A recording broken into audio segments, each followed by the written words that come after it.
जय श्री कृष्णा मित्रों। आज की कथा में हम सभी जानेंगे कि किस श्राप के कारण स्त्री समय से पहले ही विधवा हो जाती है और ऐसे कौन से कार्य हैं जो एक पतिव्रता स्त्री को अपने जीवन में कभी नहीं करने चाहिए, जिसकी वजह से स्त्रियां समय से पहले ही विधवा हो जाती हैं। सभी माताओं बहनों से निवेदन है कि इस कथा को पूरा अवश्य सुने। चलिए आपका ज्यादा समय ना लेते हुए कथा को प्रारंभ करते हैं। वनवास के समय एक शांत संध्या में भगवान श्री राम और माता सीता आश्रम में बैठे थे। पक्षियों का मधुर कलरव वातावरण को मधुर बना रहा था, लेकिन माता सीता का मन एक गंभीर प्रश्न में उलझा हुआ था। उन्होंने भगवान राम से कहा, नाथ, मैं आपसे एक गूढ़ प्रश्न पूछना चाहती हूँ। श्री राम मुस्कुराए और बोले, पूछो देवी, तुम्हारे प्रश्न का समाधान अवश्य मिलेगा। माता सीता ने गहरी सांस ली और कहा, कुछ स्त्रियां अपने पति के साथ दीर्घायु और सुखमय जीवन जीती हैं, जबकि कुछ विधवा हो जाती हैं। इसका क्या कारण है? पतिव्रता धर्म में ऐसा क्या विशेष है जो नारी के जीवन को प्रभावित करता है? भगवान श्री राम ने गंभीर स्वर में कहा,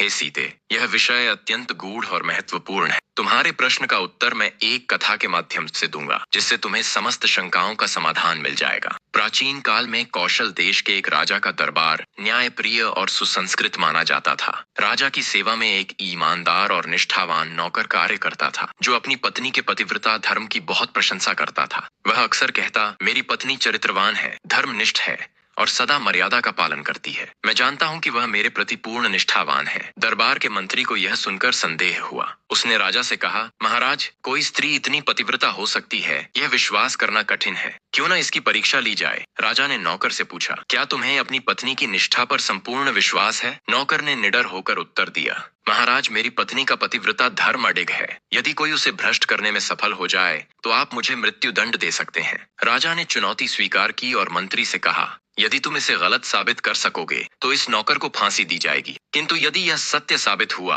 तो तुम्हें दंड भुगतना होगा। मंत्री ने इस परीक्षा के लिए एक चाल चली। उसने एक जादू टोना करने वाली स्त्री को बुलाया और उसे सोने की मुद्राओं का प्रलोभन दिया। मंत्री ने कहा, तुम्हें इस नौकर की पत्नी को छल से भ्रष्ट करना होगा। यदि तुम सफल हुई तो तुम्हें बहुत धन मिलेगा। जादू टोना करने वाली स्त्री ने स्वीकृति दी और एक वृद्ध महिला के वेश में नौकर के घर पहुंची। उसने कहा, बेटी, मैं तुम्हारी बुआ हूँ। मैं बहुत दिनों से तीर्थ यात्रा पर थी, अब कुछ दिन तुम्हारे घर रहना चाहती हूँ। नौकर की पत्नी सरल हृदय और धर्मपरायण थी। उसने वृद्धा को सादर स्वीकार किया और सेवा में कोई कमी नहीं रखी। कुछ दिनों तक वह स्त्री घर में रही। एक दिन जब नौकर की पत्नी स्नान कर रही थी, तब जादू टोना करने वाली स्त्री ने चोरी छिपे उसका मटका और कतार चुरा लिया। उसने यह भी देख लिया कि उसकी जांघ पर एक तिल है। फिर वह मंत्री के पास पहुंची और उसे यह जानकारी दी। मंत्री ने दरबार में घोषणा कर दी, मैंने इस नौकर की पत्नी के साथ समय बिताया है। इसका प्रमाण मेरे पास है। इसका मटका और कतार मेरे पास है और इसकी जांघ पर एक तिल है। यह सुनकर दरबार में खलबली मच गई।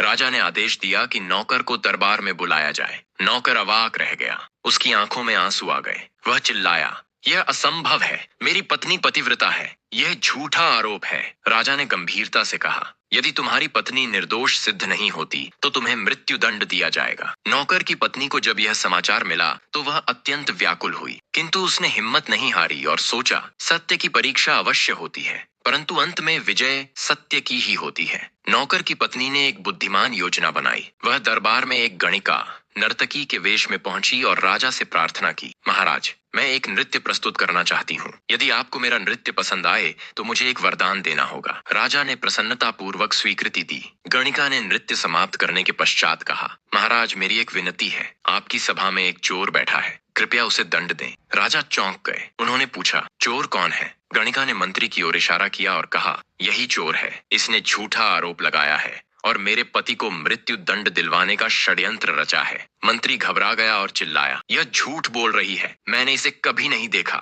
तब वह स्त्री अपने असली रूप में आ गई और बोली, यदि तुमने मुझे पहले नहीं देखा तो मेरी जंघा पर तिल की निशानी कैसे जानते हो? मटका और कतार तुम्हारे पास कैसे आया? दरबार में सन्नाटा छा गया। सभी लोग आश्चर्यचकित रह गए। जादू टोना करने वाली स्त्री भयभीत हो गई और उसने मंत्री के षड्यंत्र का पूरा सच उगल दिया।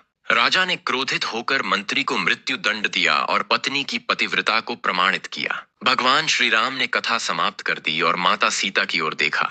उन्होंने कहा, हे सीते, अब समझो, जो स्त्रियां अपने पति का नाम लेती हैं वे समय से पहले विधवा हो सकती हैं। जो स्त्रियां पति की आज्ञा के बिना कहीं जाती हैं उन्हें जीवन में सुख नहीं मिलता। चरित्रवान स्त्री अपने पति को कभी गाली नहीं देती, क्योंकि इससे उसका चरित्र नष्ट होता है और जीवन में दुख बढ़ता है। जो स्त्री चरित्रवान होती है वह अपने परिवार को सुख, समृद्धि और धन प्रदान करती है। अंत में सत्य की ही जीत होती है और अधर्म नष्ट हो जाता है। माता सीता ने संतोषपूर्वक भगवान राम को प्रणाम किया और प्रण लिया कि इस कथा को संसार की समस्त नारियों तक पहुंचाएंगी, जिससे वे अपने पतिव्रता धर्म को दृढ़ बना सकें। सत्य की सदैव विजय होती है और पतिव्रता धर्म नारी के जीवन का सबसे बड़ा रत्न है।